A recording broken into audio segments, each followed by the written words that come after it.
Welcome, everybody. That slab of music is brought to you by Kirk the Riffer Wells. He is the guitarist, the producer, and the mixing engineer of that little piece of music. And we are the Blue Collar Philosophers. That is Devin. And that is Biker Mike. We are here to put some rhythm into your ears. We are going... Into your ear holes. Into your ear holes. Welcome us into your ear hole. Yes, this episode is brought to you by fucking us. Because we don't have sponsors. We don't have sponsors. We're the least marketable podcast in existence. Yes. We talk about Jesus. We swear a blue streak. We talk about existential random shit nobody else gets. Yeah. The fact that you're listening and drink to this, the whole time. And we drink the whole time. We have not. Have we done this sober? Yes, we have. When did we do it sober? There was a couple of the other mini episodes that we did. I thought we were pretty ripped for those. I don't remember them. I don't remember them sober. Sorry, I shouldn't say I don't remember. I remember them. I just don't remember them sober. Yes, no, we are very not marketable, and we're awesome, and you should share us with your friends.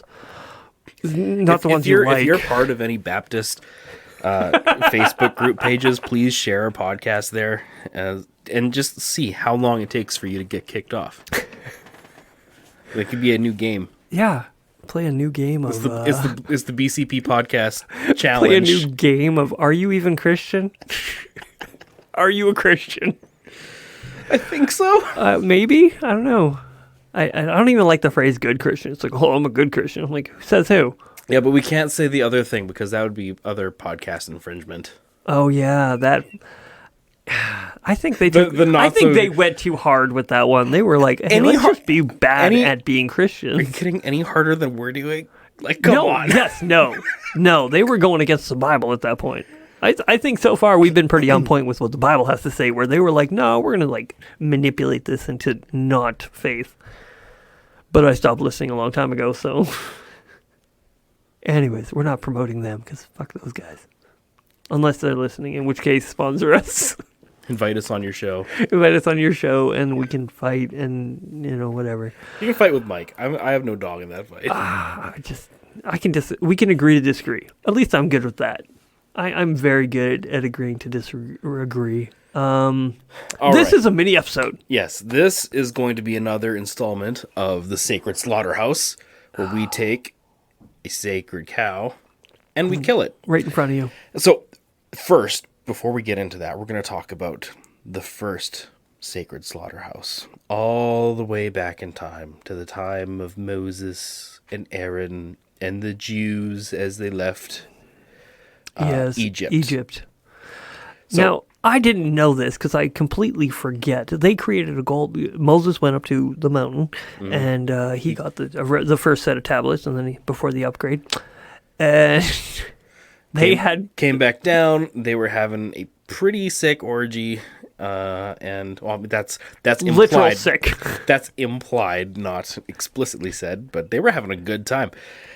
But they were spending all this good time worshiping a golden calf that they said was God. Which I get. I understand. Why not make something out of gold and say, "Hey, this is our God"? Well, I mean, especially a cow. Especially a cow. That was what they grew up with in Egypt. Yeah. Was idol worship, and they thought, oh, okay, our God is Yahweh. Why don't we have an idol for him? They weren't worshiping a false god with an idol. They made that idol to be Yahweh. Do you think that it's possible that is a holdover as well for what the Indians are going through? Indians still worship cows?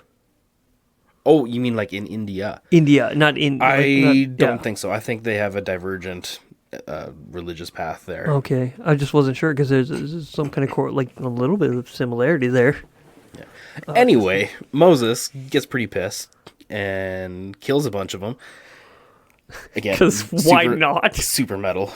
And takes their golden calf and grinds it up into powder. Puts it into liquid. Cinnamon flavored liquid. Well, not cinnamon flavored, but puts it into liquid and then makes them all drink it. And that was the invention of Goldschlager. If you've never had Goldschlager, count yourself fucking lucky. So I can go grab. I still have some because we haven't finished it because it's Goldschlager. So it is this awful cinnamon flavored liqueur that has Fleck Gold ground up in it, and it tastes like Fireball. Well, I'm trying to think like other than food. What does it embody? Cinnamon gum, the dentine cinnamon. What do they call it? Yeah, cinnamon fire or whatever. When I was drinking it, I was like, it's like you've distilled the essence of a Valley Girls bachelor party into a drink, and then pissed in it, and then gave it to somebody. Which is not that great, unless they want to sponsor us. Which in which case is greatest thing ever. Goldschlager. It's the worst, and I'm pretty sure that it's something people drink as spiritual punishment for idol worship. Penance. So anyway, since this is the Sacred Slaughterhouse, we're taking another golden calf and making some fucking Goldschlager out of it. Oh wow. Right back around. Right back around. Good job. All right, the one that we're going to be taking on today is Pascal's Wager. Now, the best way that I can describe it is a lesser of two evils type of scenario where my faith in God, or me believing in God, is kind of out of the question. So, well, it's not out of my question. Is what I'm saying is worst case scenario. If I'm right and I believe in God and I go to heaven, great. And if I don't go to heaven or I don't go to anywhere, if there's nothing at all. It's essentially, it's like you're betting your life on whether or not God exists or not. So let's say you are a godless heathen. Yes, I'll be the heathen in this. And I am a pious Christian man who is evangelizing you. Yes. And so far, you have rebuffed every fact. All the arguments that I'm giving you for faith or why you should believe in Jesus. You've said, nah, that's not working for me. Or you just said, yeah, whatever.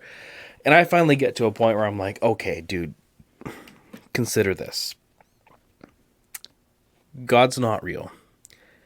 And if you were to become a Christian and it turns out God's not real, what have you really lost? You've lived a good life. You've lived a good life. You've grew good morals. You taught your kid good things. You've sacrificed a couple of pleasures or hedonistic lifestyle, but you would have outgrown that anyway. So nothing to lose, right? But if God's real, then you have eternity. As opposed to that, if you don't believe in God, then nothing will happen anyway.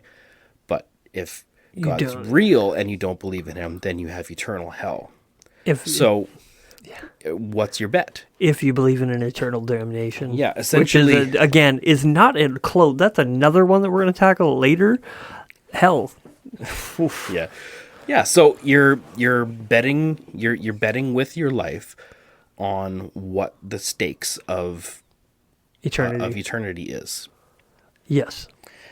The thing is, this works. I know people. I know people that became believers in God because of this very argument. Now, they did not hear it as Pascal's Wager. They did not have it. They didn't have it bestowed on them. So I know people that discovered it themselves.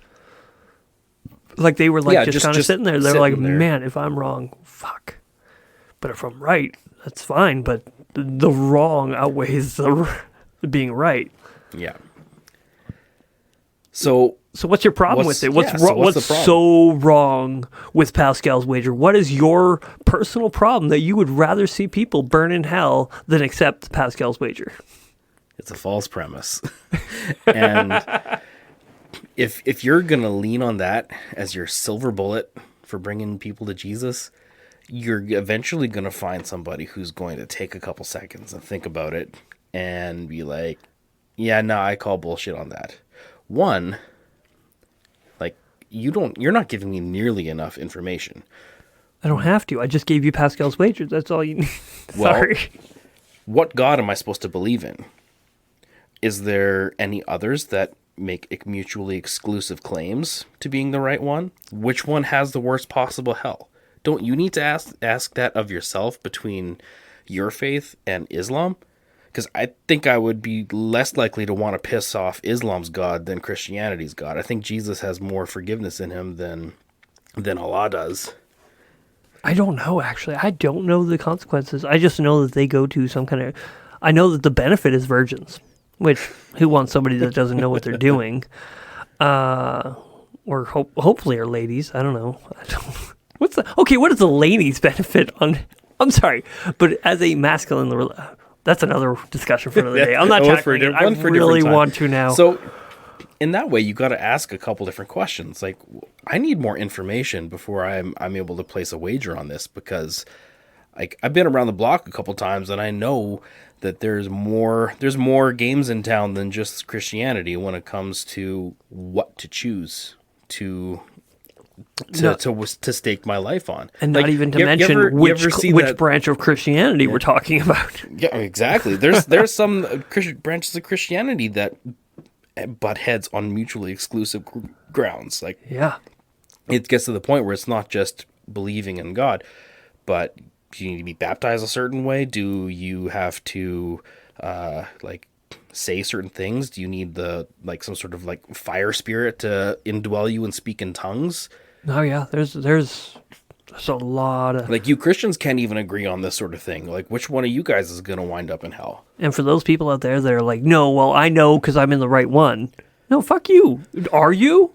Do you realize they've been arguing about this for thousands of years, and you're so egocentric that you think that you figured it out? You really took apart the Bible in Greek, Latin, and every other language, and you've got it figured out. No offense, but I'm more of a go with your conviction. Where do you feel called to be? And what good can you do there for that community? I'm a personal conviction guy. But do you really think you've got it all figured out? Yeah. Because I know I don't. I've chosen the church that I attend not based on feeling, but more, or not based on their doctrine. It's not doctrine that keeps me there. So you're flying fast and loose on the whole eternal stakes thing. I appreciate that about you. I struggle with eternity, mostly because that's a discussion for another day. There's part of that is a discussion for this. There's another question being like, okay, who's to say that hell is the eternal stake if God's real and I don't believe in him? Because what if God is just really, really forgiving? Yeah. Or I don't need to do any of this. All I got to do is be a good person. What if I get to heaven and I'm able to have a conversation with him and be like, dude, you haven't provided sufficient evidence. Like, you didn't show up, on my doorstep and say, like, hey, dude, I'm here. I'm God. And look, I'm that guy they keep talking about. Yeah, like all those bottles of water in the corner there. You see that stack of Nestle? Boom, wine. Like, oh, okay. that would be appreciated at family dinner once in a while. That would be very appreciated. But the fact of the matter is, like, the question of, God's existence is one for a degree of debate. It takes some mental work and not gymnastics, but it takes some examining different rational arguments to really get to a point of being like, okay, you know what? I think there's real validity in the whole divine being thing. Yeah. And I think there is. I think I've got there on a degree of rational thought, but other people are not convinced by it. And I can understand why. Oh, yeah. So maybe you get to heaven and you're like, seriously, God, like you really kind of gave me the short end of the stick on the whole life thing, and not really, people can argue like, what evidence needs to be, but at that point, I take that point, God, you don't need faith. Like, if it was easy, it wouldn't be faith. If it was just like, oh yeah, no, I had water turn into wine right in front of me. But the wager isn't about faith; it's about belief. I know. It's about a degree of certainty, that you're accepting in a preposition. Mm-hmm. That's why I think on a lot of levels, Pascal wagers falls down. No, I'm not arguing against evangelism or against belief in God, and that's not what I'm trying to do. But I want to say is that you could get to this point where, like, I think God would have forgiveness for me for not 100% certainly believing in Him. Yeah. Or you could say, a lot of you Christians actually believe in universal salvation, that Christ's salvation is for all, maybe that's it. Do I have to believe in hell? Do I have to accept your prepositions and join your church in order for me to experience the universal grace of Jesus? Maybe not. Yeah. Or you could say, like, some of you Christians believe in annihilation. Like, I think I'd be good. Are you talking about spiritual annihilation, where once you go to hell for a certain amount of time? Or are you talking or what kind of annihilation are you speaking? I'd say just ultimately annihilated. Like, okay, if you're one of the damned, you are snuffed out of existence, burnt up, and you're gone. Your existence is over. It's not eternal conscious your soul torment. doesn't. Which is, I don't like the idea of eternal conscious torment. So, like, you could come at it that way. Well, a lot of Christians believe in annihilationism. So if that's the case, then why do I need to take your wager here either? Like, there's lots of different angles to take on this whole wager. Yeah. And I think See, I never thought about it that way. Let's go on the premise of there's annihilation, like hell is momentary, or just it's a disintegrating factor of when you die, your soul is burnt up as if there was nothing there. And at that point, you become a selfish being of, I just want to live forever, which sounds like torment in and of itself. There's a Simpsons episode where televangelist comes up to Bart. That's right. Yeah. And he's just like, you need to accept the Lord, and as your personal savior, so you go to heaven when you die. And Bart goes, you know what, dude? I plan on kind of more or less doing whatever I want, and then recanting on my deathbed and going to heaven anyway. Because and then the televangelist comes back with, oh yeah, but what about sudden death? like an insurance salesman. Oh no, at this point. he goes, well, that's actually a pretty good plan. He does, that's right. But, I forgot about that. the sudden death thing, and then you're like, okay, well, I guess I'm wagering that I'm most likely going to die in a certain way that I will be able to expect. And I think that's a fairer wager than yeah. I think I can bet on a degree of knowledge of when I'm going to pass, so I'll do it that way. Like that's a wager right there. That is technically a wager, and you could best play be right with your Lord. Too. You could best be right with the Lord when speeding down the highway like a bat out of hell, because I've been there too, allegedly. Yeah, and there's lots of theological arguments for these things, but again, we're just trying to get into why, as a evangelistic tool, there's lots. Like it's like a colander. So it doesn't carry water. So I understand the rebuttal to Pascal's wager if in the annihilation arm. I understand it in the I'm going to choose the worst possible hell arm, because at that point, if we're taking Pascal's wager at its face for what it is, you're going to think of it logically and be like, okay, I'm going to choose the religion with the worst possible hell and the most positive good, and probably easiest too, because being a Christian isn't easy. It really isn't. You sacrifice a lot of yourself, or what you think is yourself, and to do what. But really, in this day and age, in the country we live in, it's not that bad. It's not, except for getting. I am blown away. I am continually blown away by how our culture looks at Christianity as such a bigoted, negative, like hateful religion, and I'm like, man, I just don't see it. Man, I might not agree with you. We're going to get to that in our next mini episode. Are we going to do that right after this? Because we got time. So. Okay. Yeah. I think it's in your mind. It's in mine too, but we got to separate. The very fact that culturally is so against it, yeah, there is that. Now, but it's not that against it. Christianity is still very much a part of our cultural zeitgeist. Yes, but it's not like becoming a Christian if you live in China and places like or that, in Iran, where you could literally get your head cut off or your family disown you. No, we just can't go to some restaurants if you don't get something. But that even has nothing to do with it. Oh, that's true. That is nothing to do with it. I just find that predominantly... Not even predominantly. No, there's lots of people that have no belief in God that are like, fuck vaccines, I'm not doing that. You know, rah, conspiracy theory, Yes. Like, that's not a Christian thing. There are lots of Christians that naturally have a bent against science. Yes, but for the wrong reasons. But That's the really frustrating part. Yeah, Is the but ones who have it for the mostly wrong that's a political thing and has nothing to do with faith. Yeah. That has nothing to do with your faith as much as it does your political convictions. Well, I would almost disagree. I think your faith influences a lot of your political convictions. Yes. But the fact is, there are lots of God-fearing, good-hearted, like godly people that just don't have a problem with the vaccines or the mask or stuff like that. You see, I disagree with the political leanings because if the Democrats actually cared about getting people vaccinated, but even that, you're talking in lines of Democrats and Republicans. I know, right? but this here's is what a I'm saying. Political delineation. I know, but you're not letting one. me finish this. Okay. All right. So, if the Democrats actually cared about science and actually cared about getting, or not even science, if they actually cared about the people getting the vaccines, they would come to them, the people who haven't gotten it yet, and be like, "This is Trump's vaccine. Trump made it. It was under the Trump government. You should get it because this is not our vaccine. This is Trump's vaccine," which would really abandon a lot of their base, and it would get a lot of people. I would think to either second guess themselves or maybe pull them out of their ideological bubble of I have to disagree with everybody. You're not convincing me at all that this isn't just a political delineation. I'm just saying that if they were being honest about the, I think we're getting off topic. We are, and you owe us a bottle of whiskey because you brought up COVID. You know what I'm saying. I think you brought it up. I might have brought it up. Oh, you 100% I totally did. I got to buy the next bottle of whiskey.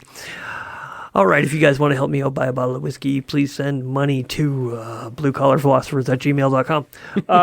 Yeah, but anyway, we were getting to the point of Pascal's wager where part of the wager is, what have you got to lose? Well, some people have a fucking lot to lose. Do they?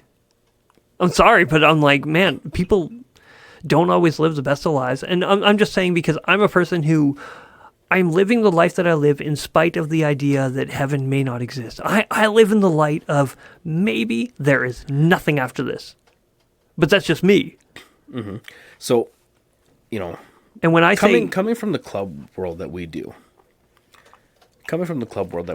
yeah, for somebody in certain organizations to to basically say, you know what, I'm not down with this anymore. I am going to believe in Jesus Christ, and I'm going to go that way and live that life. Mm-hmm. They give up everything. Yeah. Like, leave their organization, have their bike taken, lose their friends, their family. Yeah. Now I hear you. I was waiting for the, where is this? Where do you lose everything? But yes. No, because you live in a bubble. You live in a very comfy Christian bubble. Yeah. I live in a comfy Christian bubble. It's really easy to be Christians for us. Yeah. Really easy. And I think sometimes we see everybody else through the same thing. Like, dude, like, what's the problem? Yeah. For a lot of people, there is a fucking lot you lose by that.